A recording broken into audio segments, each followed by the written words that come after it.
Mill.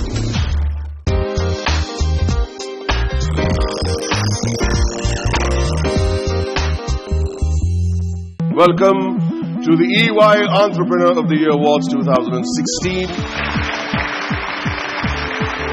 EY Entrepreneur of the Year 2016 recognized and rewarded India's most exceptional entrepreneurs and business leaders who have brought about change through their exemplary work, grit and determination. Companies have disrupted their own earlier business models. So interesting success stories. Celebrating the stories of these winners is the Passion to Win series, showcasing India's best innovators and game changers. Hello and welcome to the second episode of Passion to Win, which showcases the entrepreneurial journey of all the winners of the EY Entrepreneur of the Year 2016 Awards. I'm Shireen Bhan. Now, the first entrepreneur to feature on today's episode is one who believes in disrupting the market with differentiated products. The no-gas deodorant launched by his company is one of India's largest selling men's deodorants. Let's take a look at the story of Darshan Patel, the chairman and managing director of Vini Cosmetics. Darshan Patel's entrepreneurial journey started when he joined the family business, Paras Pharmaceuticals, in 1985. My father, who was a pharmacist, gave us an option. If you want to come and join, you have to join at a very ground level. You have to go and work hard at a level where a salesperson is working.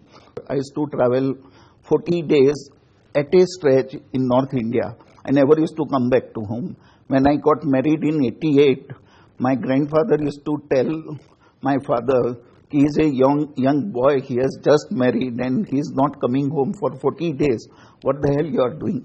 But still, that was a training part and we have to do that thing. And I took that option, okay, if I have to learn something, I have to work hard.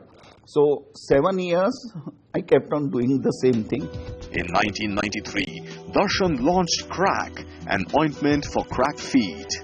The idea of this ointment came to him at an unlikely place.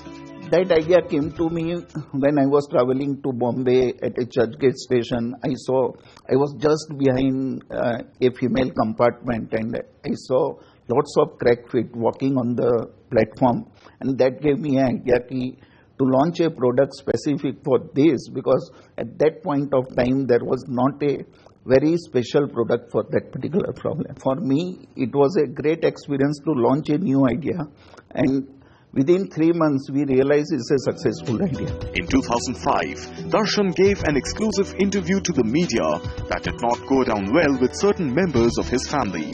It was a mistake which was done in 2005, and everybody in the family was not comfortable of my name coming into that thing, because in hierarchy I had an elder brother also, I had a younger brother also, and I took a decision, okay, let me come out of this family business. And I said, okay, for 2-3 years I will not do anything, but then I will start my own business. In 2010, Darshan set up Vini Cosmetics, and in 2011, he launched the Fog range of deodorants. I had the experience of launching deodorant, which was my last assignment at Paras 2006. We launched Set Wet deodorant and I came out of Paras at that point of time and I knew that category. So we conducted research and we realized in each and every group there was one thing which used to come up at a very later stage: my can gets over very fast. Is there a way to prolong the can? So what we did at that point of time, we changed two things. We changed formulation and we changed the packaging also. 16th December 2011, we launched this particular idea to whole of India. And I still remember my numbers. It was first month it was 150,000 cans, second month it was 240,000 cans, third month it was 40,000 cans, fourth month it was more than 1 million cans. And at that point of time, we said, yes, we are sitting on a very big mega idea. let us go and develop this thing. And from there onwards, for 3 consecutive years, right, we never defocused from fog. Our focus was only on fog. We lived everything apart. We focused on that thing, and in a span of 3 years' time, fog became number 1 in India. One of Darshan Patel's close friends shares as to what is the biggest driver of growth for Darshan. I think success is the biggest driver for Darshan. If you see in his tenure, he has launched a very successful brand. By launching or getting the success from one brand, he is thinking for second brand. And I strongly believe that success drives him to do a new project. Vini Cosmetics has registered good growth under Darshan Patel. I used to tell Deepam, we never had an experience of handling a 100 crore brand. Now we are handling 100 crore brand. And today, out of whatever learning we had, right, every year we have beaten those numbers, and fog would be around more than 500 crore brand this year. Darshan Patel has proved time and again by launching successful brands backed by extensive market research. He truly embodies the spirit of the entrepreneur who seizes an opportunity to come out as a winner. Well, that was Darshan Patel, the Chairman and Managing Director of Vini Cosmetics, who was awarded the EY Entrepreneur of the Year 2016 in the Startup category. Ladies and gentlemen, please give a loud round of applause to Mr. Darshan Patel in Vini Cosmetics.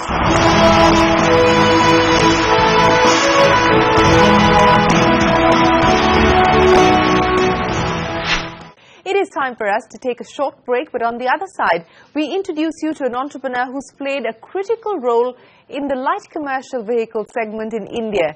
The entrepreneurial journey of Abhay Firodia of Force Motors, coming up in just a bit.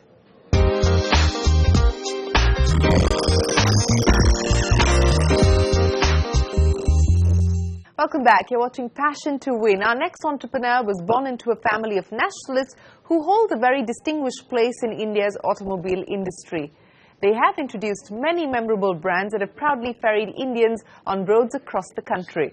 Under Abhay Firodia's leadership, Force Motors has grown to become one of the largest players in the light commercial vehicle segment, supported by its strong focus on brand, new vehicle launches, network expansion and after-sales service. Dr. Abhay Firodia joined the family business in 1968. The split with Bajaj in 1968 was a disaster from our family's point of view. So I had to struggle to replace the entire business of Jai Hind Industries in a span of 3 years. So we built a strong tool room, we created new dies, we created new customers, we virtually changed 100% of our business in 3 years' time. Now that was not easy to do, and there was a lot of learning in it. There was a lot of effort in it. In 1970, Dr. Abhay Firodia's father, Nawal Mal Firodia, decided to build a light commercial vehicle with a new diesel engine. It is propitious that in 1970 already, my father decided that we should build a diesel engine, a small diesel engine for the Matador and Viking four-wheeled vehicles, which had followed the three-wheeler in this company. So in 1973, when the diesel crisis came and the petrol crisis came after the Israel war, we had a diesel engine and we had a small commercial vehicle. And this light commercial vehicle with the diesel engine became an instant hit. So the Matador, with its excellent diesel, a legendary diesel engine, was very much appreciated and was really the beginning of the strengthening of this company. In 2000, manufacturing of Matador was stopped as it became outdated, but there were other vehicles in the offering. In the meanwhile, we had already brought the Tempo Traveler, and this is where the Germans helped us to give us the best possible technology on a monocoque vehicle, which is weight optimized, very strong, very efficient. And we had industrialized the Traveler. So the company changed from being a three-wheeler company to being a four-wheeled company making the Matador, and later to the company making the Traveller. Meanwhile, we developed the Tempo Trax. The Tempo Trax was a vehicle which was built like a Jeep. And this was 100% indigenously designed, developed and built. Not a single tool, not a single component, not a single drawing ever came from outside. It was all done in-house. And in the late 80s, we perfected that vehicle, and in the 90s, this vehicle became a very good seller. In 2005, Bajaj Tempo changed its name to Force Motors with the approval of its shareholders. So when we wanted to change the name because our relation with Bajaj was dysfunctional, a neutral name had to be found, and that's why I decided to name it Force Motors. In 1997, the company started manufacturing tractors as well. The one, not digression, but I would say a sort of diversification is the development of a tractor family. There also I went and got a license from ZF for the very good modern tractor gearbox family. The rest we developed ourselves. We developed our own diesel engines to fit the tractor and adapted those transmissions, did the complete vehicle engineering in-house. Force Motors has managed to stay relevant by providing appropriate solutions for transport of goods as well as passengers.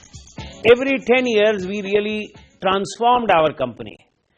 And for me, it has been a matter of great pleasure that I have had the opportunity in my own lifetime to develop, to manufacture, to market vehicles which are from a 50cc two-wheeler vehicle like the Luna moped to a 50-ton truck like the MAN truck which I indigenized and developed in India. Force Motors has forged alliances with Mercedes and BMW to manufacture their engines here in India. For 25 years, we have been building engines for Mercedes-Benz's requirement in India. And my son has succeeded in building a wonderful relationship also with BMW. We continue to have this very trustful relationship with Daimler. And to everybody's surprise, both Daimler and BMW have decided to buy engines from us. So for BMW's India requirement, all the engines are built by us. And that's a new factory set up in Chennai. So we have now a total of 10 plants all over India and a total of 10,000 people. Dr. Abhay Firodia shares the blueprint for the future growth of Force Motors. The key for this company is going to be to remain relevant, to remain financially strong, to remain focused on the segments which we have chosen, and to make our products relevant and aligned to technology of that time in that segment when the time comes. Baba Kalyani of Bharat Forge shares some key facets of Dr. Abhay Firodia's personality. You know, he's got a tremendously rounded personality, tremendous humility in terms of how he goes about doing things, tremendous capability to understand complex systems, whether they are machines, they are products, or whether they are social problems that are currently emerging in our society. And he is an extremely good orator and a speaker. Dr. Abhay Firodia has transformed Force Motors as a force to be reckoned with in the mass transport category. Abhay Firodia, the chairman of Force Motors, they are being awarded the EY Entrepreneur of the Year 2016 in the Business Transformation category. This individual has transformed a 60-year-old family business into a fast growth market leader in automotive products. Mr. Abhay Firodia.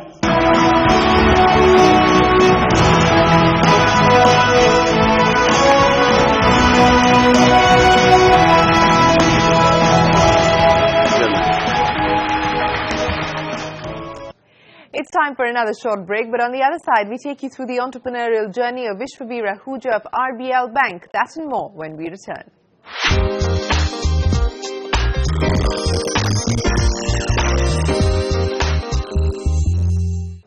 Welcome back. You're watching Passion to Win. Our next entrepreneur is a veteran of the banking industry with close to 35 years of experience. He gave up his position as the Chief Executive Officer of Bank of America to lead RBL Bank, a small Maharashtra-based cooperative bank. Today, RBL Bank is one of India's fastest growing private sector banks, and Vishwavir Ahuja is the man responsible for that phenomenal growth. Let's take a look at his journey. Vishwavir Ahuja got a job with the Bank of America after completing his MS Finance from the University of Michigan. I was with Bank of America for almost 28 years. Eventually became CEO of the bank before I turned 41, which was again another important milestone, at which time perhaps the youngest CEO of a multinational foreign bank. But then there was this urge, very, very strong urge, to do something different. I felt very energetic, felt that I have easily 20-30 years of more, working life left in me, was still highly driven, had a lot of achievement orientation, and then it was more a question of, therefore, what next? Vishwaveer's decision to join RBL Bank was not an easy one for him or his family. It had implications in terms of the nature of life going forward, the level of commitment it would require, and also I would say moving away from a certain comfort zone which one had enjoyed for a long period of time. And I think therefore it required a lot of support from the family, their understanding, their acquiescence to allow me to take on this challenge and pursue the goals that I had in mind. This whole period of time took me a few months, but I was very, very certain that I had to do this. There were many positive factors that helped Vishwaveer transform RBL Bank into a formidable private sector bank. If you want to be part of a fully licensed, scheduled commercial bank, it is not easy to come by. At Ratnakar Bank particularly, there was the opportunity to be able to go away and do a 360-degree transformation. It also was in that phase where it was undermanaged and its own long-term survival, was jeopardized, if things were not changed. So we got everybody involved in that exercise, and we said that now that there is an all-round agreement that yes, a bunch of people will now go in and start this process, and we had full consensus around this transformation strategy. I decided, and along with me, Rajiv Ahuja, who's my immediate colleague, joined by then very quickly the core group, leadership group, which came in and started the process. So that is how we started. Vishwaveer started the transformation of RBL Bank by focusing on the bank staff. The first thing that we did was to first make everybody believe that everybody is first secure. We also completely, if I may say, brought in our so-called training and development agenda, where we were giving multiple types of training to everybody, which was in the nature of either basic training, skill upgradation, more formal types of technical training, etc. The whole idea is to build people's ability and confidence and make sure they have the first opportunity within the organization as it is known. During Vishwaveer's tenure at RBL Bank, the bank's balance sheet has grown by almost 25 times. The balance sheet size of this institution 3 years ago was little under 2,500 crores. March 14, which is just around the corner, which will be the end of this fiscal year, we should hopefully have a balance sheet close to or in excess of 17 to 18,000 crores. So that's the level of change as far as the size is concerned. This year we have bought Royal Bank of Scotland's India businesses, so some of that cost of acquisition is built into so the profits may not be 200, they may be a little lower, but if we hadn't done that, we would be touching that number. Even so, the bank will be significantly profitable and will show a continued upward trajectory. Vishwavir Ahuja shares his success philosophy. When I first occupied the corner office, and sat on a big chair, my father, who doesn't give advice often, said that you occupy this chair not to sort of strengthen your own position in life. You occupy this chair because you must do good for people. And this chair gives you the opportunity to do more for people. If you adopt that philosophy, then I think one will go far. One of Ahuja's close friends shares some key facets of his personality. If you do a transaction, he can see the very large big picture, as well as be completely drilled down into the absolute detail, which you wouldn't expect someone at his level and stature to be involved in. The other thing which comes across is just the way he handles people and human beings, where he is very much what I call the servant leader, the coach, if you will, carrying his team along with him. Vishwavir Ahuja has truly transformed RBL Bank into a professionally governed and technologically driven bank, making RBL Bank one of India's fastest growing private sector banks. Well, that was the story of Vishwavir Ahuja, the Managing Director and Chief Operating Officer of RBL Bank, a man who was awarded the EY Entrepreneur of the Year Award 2016 in the Financial Services category. That's right, the Financial Services Award. Mr. Vishwavir Ahuja.